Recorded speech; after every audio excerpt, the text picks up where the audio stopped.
Hi folks, Eric from Hit Subscribe here again with another edition of the weekly freelancer Q&A series that I've been doing for a couple of years now on this channel.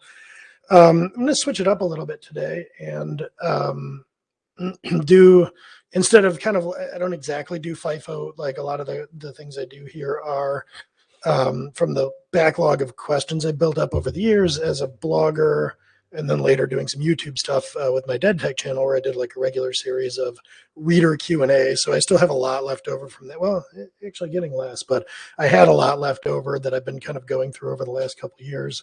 For a while, the questions were like piling up further than I thought I would ever be able to get through them. So with those, I've just been kind of working against questions I've had in an old Trello board over the years. But more recently, a couple of things have come up in our community, the Circle community, and also the Hit Subscribe Slack, where I was asked my opinion on some stuff. So I thought maybe it would, be interesting to put those things more to the front of the line and be somewhat topical about this for a change. So this is going to be one of those. Recently, in one of the discussions in the Circle community, there was, I don't remember exactly how it came up. There was some discussion about the relationship between raising your rates as a freelancer and having a lot of leads. And I'm really paraphrasing by memory here, but somebody in that conversation asked me my take on whether raising your rates as a freelancer naturally falls out of having a lot more leads in your pipeline. Meaning, let's say, for instance, that you go off on your own to freelance and you don't really have a lot of things lined up. So you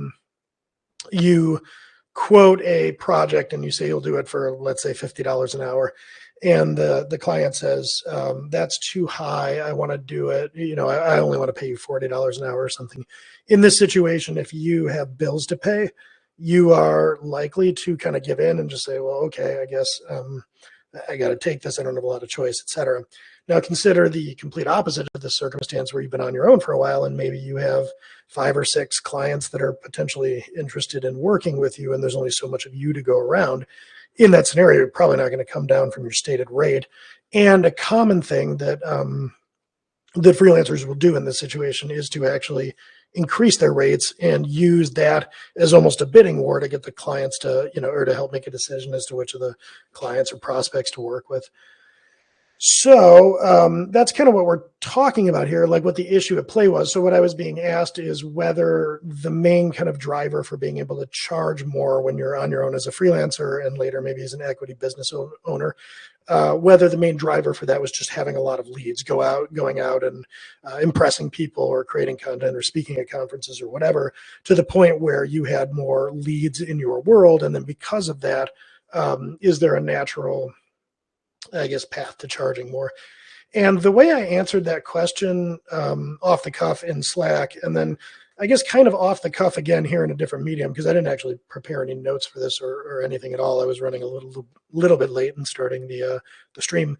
But the off the cuff take that I had was to make a distinction here and say, yes, to some degree, having a number of leads that all want to work with you at the same time will function the same way that you can, if you're in a job search, leverage a few competing offers to maybe raise your salary at whichever one you pick a little bit. I think of this as manufactured leverage or temporary leverage, and it can work in the short term, but I mean, whatever, if you're a job seeker, this only comes up every now and then. So sure, kind of bluster your way if you want to a slightly higher salary. That may or may not work out down the line. It may be that like you get that higher salary to start and then you get incremental raises and good for you. Or it may be that like you come in closer to the top of the budget for your pay band and then you just don't get a raise later. I don't know whether, I mean, that's situational for an FTE, but for a freelancer, there is something dangerous that you're doing here. And the term that's kind of like, occurred to me over the years, and I think I mentioned it in the channel, is like when you do that, you're blundering up market. You have some temporary leverage, and without really a lot of understanding about anything that your buyers may need or want, you're using that temporary leverage to get a higher rate on your next gig, and then you hope to keep that going. So if you have a bunch of businesses that all want to do work with you, and you go around, kind of leveraging them against each other in some sort of bidding war, and you get all the way up from 50 to 70 an hour, your hope is that having had a gig at $70 an hour means that your next gig will also be at that. But beware, if you're a new freelancer, it doesn't really work that way. In terms of contracting vending services, like professional services in the market, your buyers aren't like employers. Well, I guess employers aren't supposed to do this anymore, but your buyers aren't like, what were you paid at your last gig? They'll be more interested in generally like the going market rate for your services. They might run a request for proposals, RFP, and talk to a few different freelancers. So temporarily negotiating a higher rate doesn't necessarily mean you're going to be able to keep doing that. I mean, it might. You might have more confidence. There's a lot of factors at play, but it's not even a given that you will establish some kind of higher rate indefinitely. So it truly is a temporary situation. And the thing that I would liken this to, if you're taking situational advantage of there being more demand for your services than you have supply of them, I think of this as a kind of manufactured or temporary scarcity. So imagine that you, and I'm going to be a little bit, I guess, flippant in this analogy, but imagine that you decide that you want to go into business selling bottles of water, and you can sell them for $2 to $3 a bottle, whatever it is people pay. If you go, to a park where people are hiking and you set up shop when they're getting back from their hike, you might be able to pay $5 because people are thirsty. The kind of temporary leverage that you're creating when you have a bunch of leads at the same time and they're kind of aware of each other and everybody really needs your business is like you, that water salesperson, wandering on down to the Gulf of Mexico after a hurricane and concluding that, whoa, people will pay $20 a bottle in this disaster zone for water. Like, finally, we know what my water is worth, right? Profiteering, I forget the name of that, price gouging. That's the flippant part. I'm not suggesting that freelancers are price gouging when they're leveraging buyers against each other, but it's the same reasoning, right? Like there's nothing, that water doesn't become inherently more valuable somehow as a commodity because it was transported to New Orleans in the aftermath of Katrina. Like there's not, in terms of the broad commodity price of water, it isn't changing. It's just that you've wandered into a situation where temporarily water is very scarce. You can't build a business on the assumption that people will pay $20 or $30 for a bottle of water because you're in an unusual circumstance where that's temporarily true. The same thing tends to be true if you're playing a few different businesses' perceived scarcity of your labor against one another.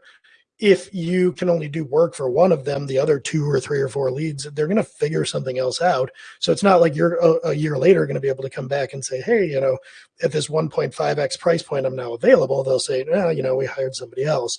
So the thing that I don't like, the thing that I would caution you against in terms of turning an abundance of leads into raising your prices is doing that because of the leverage you have without understanding what your buyers might be willing to pay and why, other than because they want to work with you and you're a scarce resource at the moment. Having conversations around like, what is it about me that's so appealing? That's the beginning of starting to understand a more important thing that's happening. Let me digress a little here and talk about the reason I called this blundering up market earlier. Let's say that you offer some kind of service, software development at $50 an hour. One thing you'll hear in the freelance world a lot that I find pretty amusing in terms of pricing theory is people saying, I went off as a freelancer and I was charging $40 an hour and then I raised it to 60 and so on and so forth because I know my worth. This is, to me, a pretty meaningless statement. It's also like demeaning philosophically, like that you have a price tag as a human being with your skill set and it's X, but it's just kind of meaningless. It's not that you have a worth. It's that, generally speaking, application development labor has some kind of worth to a client. The only way to really value labor and services is in terms of what people are willing to pay for it. So when you talk about like, I went off on my own the year, I doubled my rates as a freelancer. you didn't become twice as awesome. That's not a thing that happened. Somehow or another, you blundered your way into finding people that were willing, for some reason, to pay a bunch more money for application development labor. Now, that could be all sorts of reasons. Blundering up market, the term I'm using there, generally moving up market means that you're selling to bigger customers with deeper pockets. So one really easy way to have your rate increase is to stop selling into small businesses and to move into mid-market or enterprise businesses. Those types of businesses are usually paying their vendors a lot more for a variety of reasons than small bootstrapped startups or kind of mom and pop businesses. They have more budget. They're going to make you jump through more hoops. There's a lot going on there. But if all you're thinking of in terms of if all you're thinking of is your own offering and your own labor and the properties of your labor, you probably will miss understanding why it actually worked that you doubled your rates. And it's not because anything about you really changed. It's because somehow you got in front of customers with more money that value the labor you're doing more. And that might seem like meaningless semantics, but it's the difference between kind of flailing around and occasionally being amazed and over the moon when somebody agrees to pay you way more than you think you're worth, and then having to reduce your rates the next time because suddenly you're worth less for some reason. It's the main differentiator between just flailing around and getting whatever you can from gig to gig and actually understanding what motivates your buyers, which will let you raise your rates in a more sustainable fashion and have an actual business case that you can make to them for doing so. So for instance, going back to the enterprise model, if you're doing custom application development for mom and pop operations at $40 an hour, and you wind up taking a gig at a Fortune 500 company, what you're going to discover is that there is a whole lot more that goes into onboarding with that Fortune 500 company. You have to demonstrate that you carry certain kinds of insurance. You're going to have to sign contracts. You're going to have to go through their vendor onboarding process. There is a lot that you will have to do. And then you will also have to probably live with the fact that they're going to pay you net 60 or net 90 compared to the mom and pop shop that might be hitting you with PayPal like immediately after you do some work. So what's going to happen is you will start to learn that the $80 an hour you're now charging is associated with being somebody that understands the enterprise game. So the next time you go to an enterprise client, sure, I'm charging $80 an hour, but it's because I understand how to go through and navigate your onboarding process quickly. I have some runway built up so I can live with a lack of cash flow and so on and so forth. So they're, in a sense, paying a premium to get you on board as a vendor, which is going to take a lot less time before you're useful if you're used to going through that process. So compared to other freelancers, you, as an experienced person dealing with the enterprise, have the insurance, you know how to deal with these processes, you know how to negotiate the contracts. So the person actually wanting to do work with you isn't going to have to wait for 3 months while you figure all that out. You'll be able to get through that process in 3 weeks. So this is, an admittedly just off the top example, but you can go to that buyer and say, sure, you can pay this competitor of mine $50 an hour and get it done cheaper, but have fun waiting until next quarter when they've gone through your process. Or it's more expensive, but you can work with me. I've onboarded at a bunch of enterprises. I know exactly how all this goes. Suddenly you're speaking the language of your buyer, which is something they value. You're not wandering in and saying, I will have you know I have this many years of C++ and blah. None of that stuff matters. It doesn't make you worth more. You can make the case to charge more when you are delivering more things that are more important to your buyers. So this kind of brings me to what I think is the important point here, which is what are the mechanics of actually increasing your prices, and what are the mechanics of reasoning through how to do that. So a big one right out of the gate is if you want to meaningfully raise your prices and have more profitable types of engagements. I don't know if you can hear that. There's a washer dryer down here, and my goodness, when the dryer's done, it announces itself being done with the most triumphant and long song you've ever heard. It seriously goes on for like 45 seconds. So anyway, hopefully that was good listening. But the thing that matters here is using additional leads or using a higher profile to increase your rates. A big part of that is going to be trying to move away from billing by the hour and doing something where you can actually increase profits. So this is going to be a huge one. And the main ways you could do this are with some kind of like flat priced or productized service offering that is cost plus, meaning you know what it takes to deliver it. And you are layering margin on top of your cost, and you can increase that margin if the buyer will pay for it and make the engagement more and more profitable. Another model is value pricing that is fairly typical of custom type of engagements, where you during discovery ascertain what this is probably worth, or at least a business case for the engagement, and then you ask for kind of a cut of that. So that one, takes a lot of experience. But either one of these models is going to decouple the price that you're charging from your time. And that is important because when you charge by the hour, you are establishing yourself as a commodity, and you are competing in a band of acceptable pay for that commodity.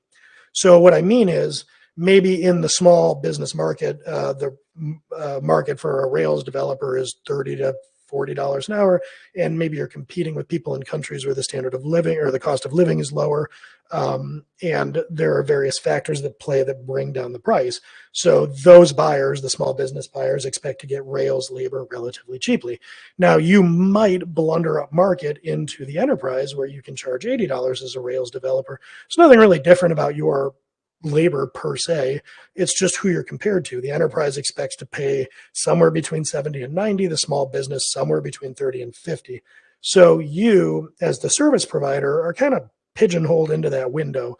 And yes, you can wander into a higher priced window, but you can only do that so far before you get to the upper bound of what anyone anywhere is going to pay for Rails development, which for a non-agency developer is maybe $100 an hour. I don't know. I haven't priced this in a while, but I don't, say it's 150. I don't know what it is, but there is a ceiling, and you will just never get beyond that ceiling. You will never be worth more than that. And the reason for that is quite simply that people are buying your labor as a commodity. They're just fitting you into a band. Now, if you develop a productized service kind of offering or a unique selling proposition for services, now you're no longer in this world where it's easy to compare you to 800 other people that do the same kind of thing. You might have come up with a unique and a uniquely positioned offering, and whether it's cost plus or value pricing, that frees you from that commodified market, and it frees you to charge more and more money, or for the same amount of money, earn more and more profit if you can deliver it, more expediently. But you can charge more and more money based on your understanding of the value of this to your customers. So, just as a hypothetical example, let's say that you specialized in optimizing an ORM's performance. You, if you were selling your services as kind of a database flavored application developer that knew, MySQL and Rails, you're going to get into that upper bound of $90 an hour territory. But if you specialized in letting e-commerce businesses reduce the friction in the buying process or improve their site performance, and you could demonstrate a pretty solid return on that investment, you might be able to charge tens or hundreds of thousands per engagement, even if it didn't take you all that long. So if you could go around to major e-commerce companies and say, hey, if you hire me, I can probably help you bring in, anywhere from 0.1% to an extra 5% of the revenue you're currently bringing in. And for that, I charge $100,000. There would be a whole category of clients out there that wouldn't care what that hourly rate worked out to be if you could actually deliver on those results. So that's the kind of thing that I'm talking about. You can charge and earn more money when you decouple yourself from a heavily commoditized situation and you find unique value for your buyers. But that really involves getting to know your buyers, getting to understand what they value, getting to understand what they would pay for, et cetera. And the way that this all ties in with more leads is the more you get to understand your buyers and their unique situation, the more you're establishing a niche, the more you can prospect and engage in things like content marketing. If you just do Rails, all you can really do is write, tutorials or whatever about Rails on your website. It won't really appeal to much of anyone. I guess it's sort of like showcases that you know what you're talking about when it comes to Rails. And maybe that's like slightly better than somebody else who's selling Rails, although everybody's probably doing stuff like that. So it can be actually really hard to market generalist services because, like, who cares who's your target market, you're not really speaking to them. You're just talking about yourself. If you're in that world, like the e-commerce companies doing a significant amount of business, now that you understand your buyer and what their pains are, like cart abandonment or underperforming websites or outages, that type of thing, you can start to create content and speak to those pains. And doing that, having that niche starts to generate you more leads. So this is a situation, if you compare what I'm talking about, having a flat or value-based offering that's very specific in a niche and speaks to people, that all ties together. You will have more leads, you will be able to charge more money, and generally life will be better for you. Your customers will view you as an expert. All of those things are happening together. It's not that the leads are causing the prices to go up. It's that you are figuring out how to deliver something that's increasingly valuable. And because you're doing that, you're getting more leads, you're making more money, and all these good things are happening. That's the actual mechanism. It's the reason that more leads are associated with niching and more leads are associated with more expertise and better pricing models.